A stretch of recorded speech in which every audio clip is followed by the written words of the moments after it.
You know, it wasn't even supposed to be that kind of day. It was just a normal afternoon. Quiet. Rain tapping against the windows, like the world was trying to whisper something I wasn't ready to hear. And then I saw it. The thing that changed everything. It was the size at first. That's what caught my eye. But it wasn't just how big it was. It was what it represented. What it stirred up inside me. What it uncovered, or maybe exposed, that I'd been trying to bury for years. You ever experienced something so out of the blue, so unexpected, that for a split second, it's like your whole life blinks? Yeah, that moment.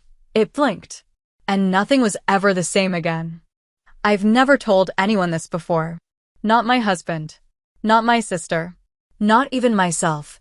Not really. I've been dancing around the truth, pretending it was just a moment, a mistake, a phase. But deep down, I knew better.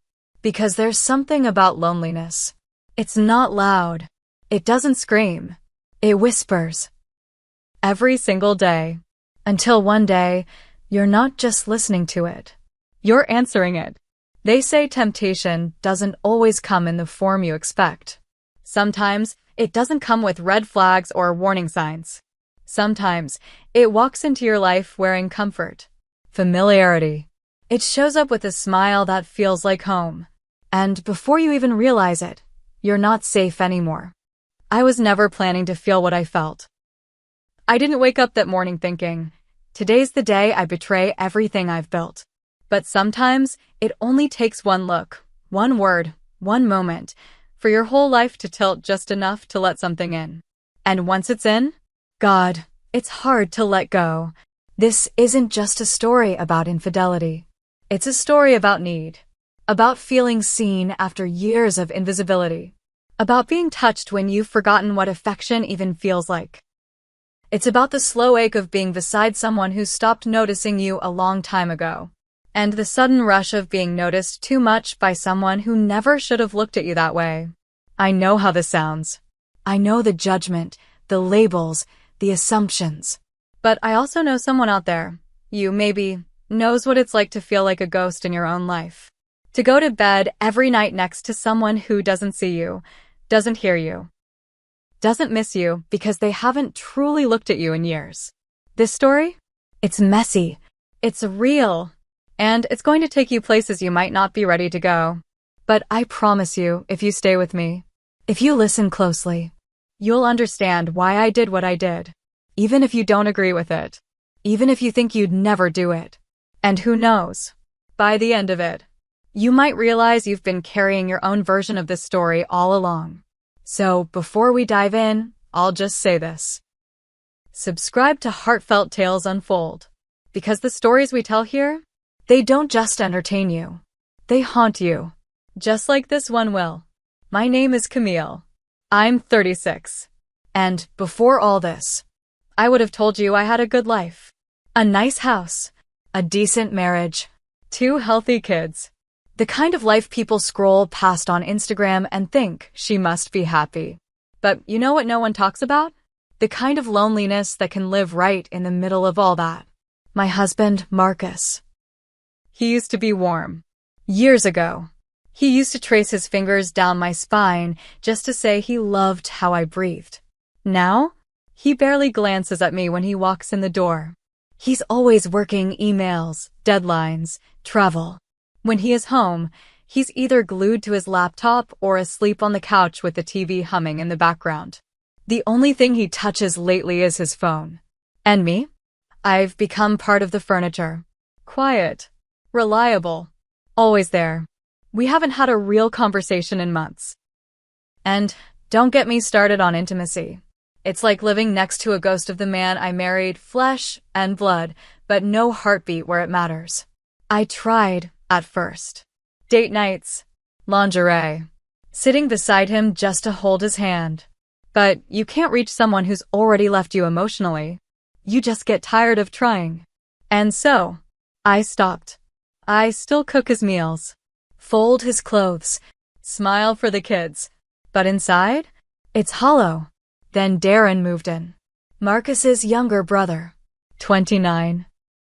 Funny in that easy, reckless kind of way. The kind of man who lights up a room without even trying. He said he needed a place to crash. His breakup had left him with nowhere to go. Marcus offered our guest room without even asking me. Just like that, Darren was in our space. At first, I barely noticed him. Just another mouth at the dinner table. But he noticed me. I don't mean in a creepy, obvious way. He just saw me. The first week he was here, he made a comment while I was setting the table. "You do a lot around here, more than anyone sees." I laughed it off, but it stuck with me. Then another time, he helped me carry laundry upstairs. I must have looked tired, because he said, "You okay, Camille? You look like you've been carrying more than just this basket." He smiled when he said it. That smile. It wasn't flirty. It was kind. And I realized no one had asked me how I was in a long time. It's strange how quickly silence can become heavy. Our house is quiet most of the time. Not peaceful, just empty. The kind of quiet that presses on your chest when the sun goes down and you're still sitting alone in the kitchen. I'd wash dishes with my back to the living room, listening to Marcus typing or Darren flipping channels. Sometimes I'd hear them laugh about something. And I'd stand there, hands in soap, heart in knots. Because I wasn't part of it. Any of it. I was just there. Like background noise.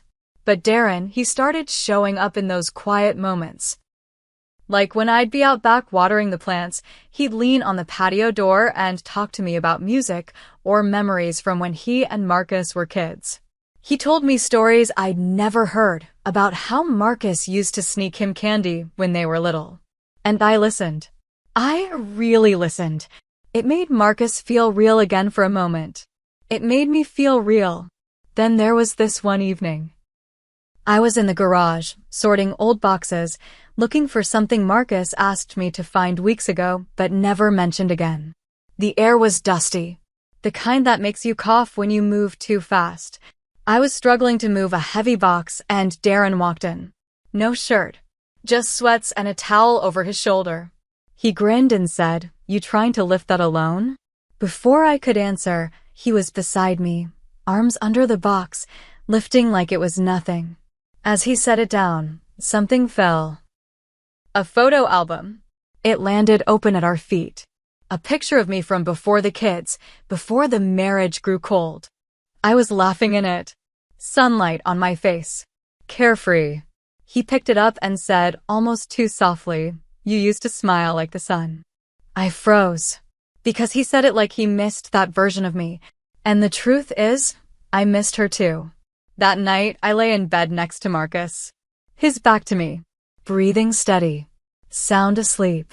My body next to him, but my thoughts somewhere else entirely. I didn't feel right. But I didn't feel wrong either. I just felt alive. For the first time in years. And terrified of what that meant. Something had shifted. And I couldn't unfeel it. The next morning was Saturday. The kind of Saturday where everything feels slow and quiet. No alarm clocks. No rushed routines. Just the low hum of stillness and responsibility.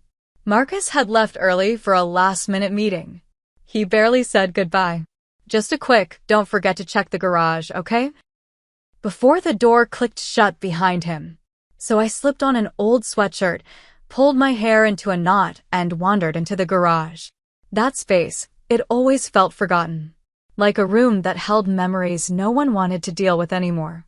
Boxes stacked in corners, dusty shelves, a bike with a flat tire that hadn't moved in 2 years. I started pulling things around, trying to find the box Marcus wanted. It was heavier than I expected. I leaned into it, arms straining, breath shallow. And then he appeared. Darren, shirtless again. Just like the day before. He leaned against the doorframe, towel slung across his shoulder, hair still damp. That smirk on his face, the kind that doesn't try too hard because it doesn't need to. "You always do the heavy lifting alone," he said, walking toward me. I laughed under my breath. Someone has to. He didn't wait for me to ask. Just bent down and picked up the box like it was nothing. His skin brushed mine for the briefest second, and I felt it. Not in a sexual way, not yet, but in that jarring way you feel someone when you've gone so long without being touched at all. He carried the box to the side and set it down. But as he pulled away, something slipped out from underneath, a thick, navy blue photo album. It landed with a soft thud. Open. Pages flipped until they settled on one. I saw myself first. Younger. Brighter. In a yellow sundress with my hair flying wild in the wind. Laughing. God. I hadn't seen that version of me in so long. Darren bent to pick it up, but instead of handing it to me, he stared at the photo.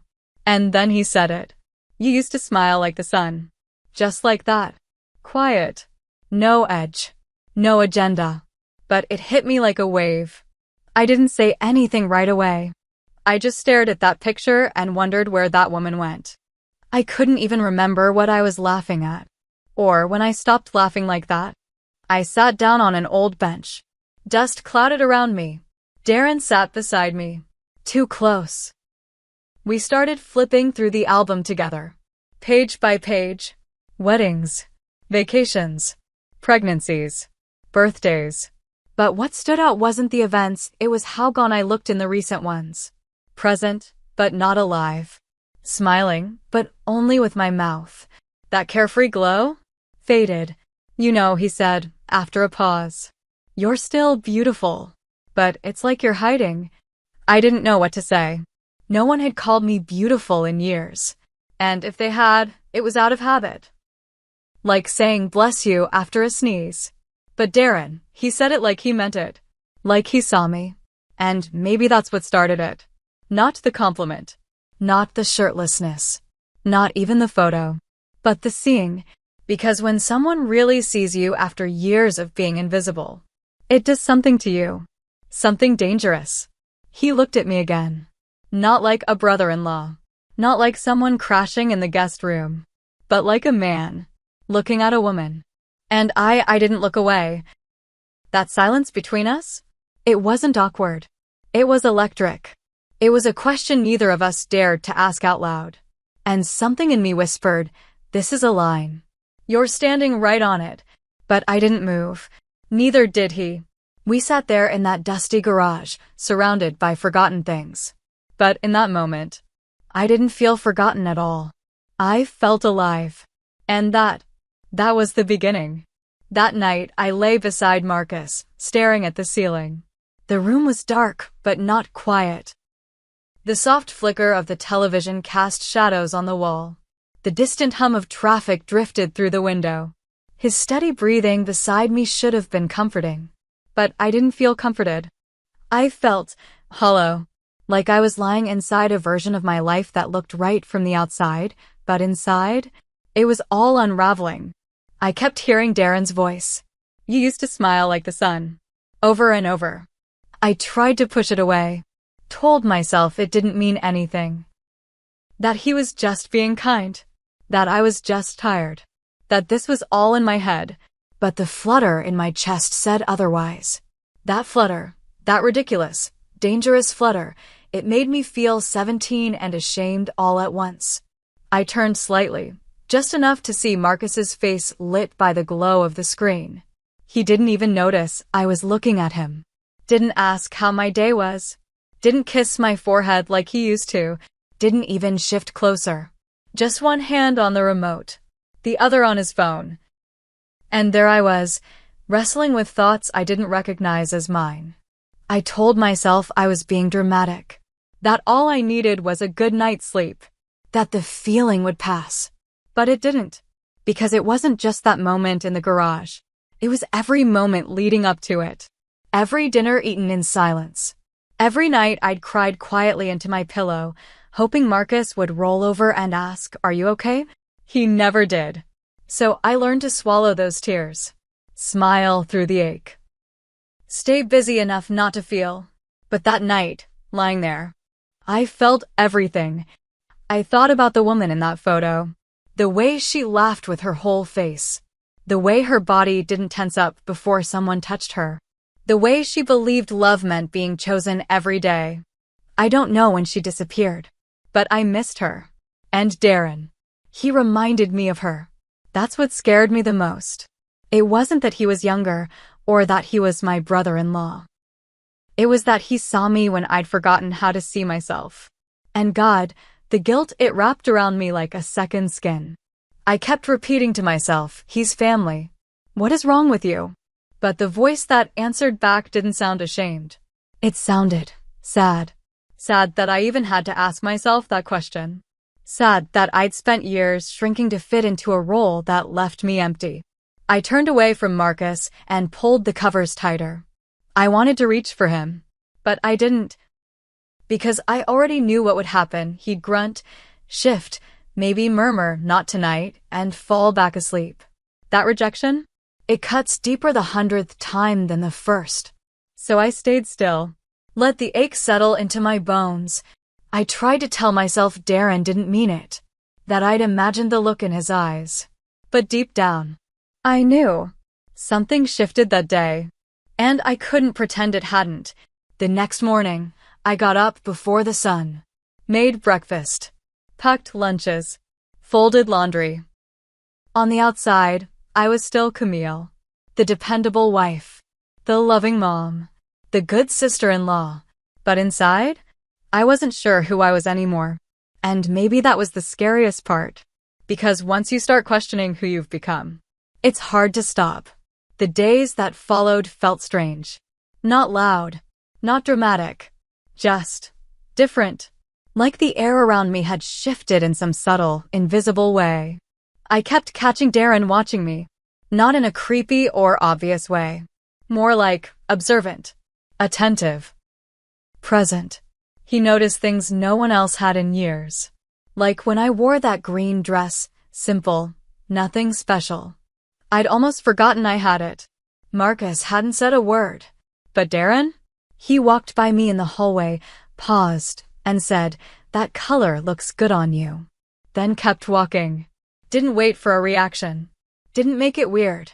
Just said it and left me standing there with a warm flush creeping up my neck. Another time, I was setting dinner on the table. Darren leaned in slightly and said, "Is that a new perfume?" It wasn't. I'd been wearing the same one for years. But I smiled anyway and nodded. He smiled back, and for a second, it felt like a secret passed between us. I told myself it was harmless, that I was just enjoying the attention, that there was nothing wrong with someone finally seeing me again. But that flutter in my chest? It was growing.